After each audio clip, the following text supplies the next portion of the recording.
coming for you from City Arena Santa Mesa as we continue season 1 of the CXBL Inter PLDT Basketball League. We have here our courtside PH. Best play of the game, Mr. Joseph Livarios with 19 points, 3 rebounds, and 3 steals. So, what was your mindset before the game? Yung mindset namin is kailangan namin manalo kasi dalawang sunod talo, mabigat yung mga nakalaban. So tingin ko yung nag-push namin is yung na bumawi or bounce back sa mga games na natalo kami. Kasi yung mga upcoming games mabigat na, kaya yung naging namin parang motivation para manalo sa laban.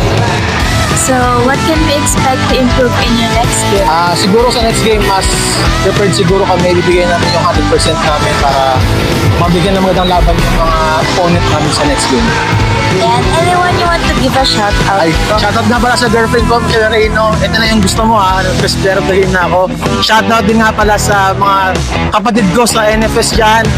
Kilala niya na ako sino-sino kayo, sa mga kaibigan kong Oso, Eman at saka si Justin. Ito na hinihintay niyo. Shoutout din pala sa Fibercom kay Sir Jomil. Meron akong ayuda galing sa kanya. At sa mga teammate ko na Tier 1, maraming salamat sa inyo at suporta. Babawi tayo next game. More winnings pa. Ayan, so once again, our best player of the game, Mr. Joseph Livarios of Team Tier 1.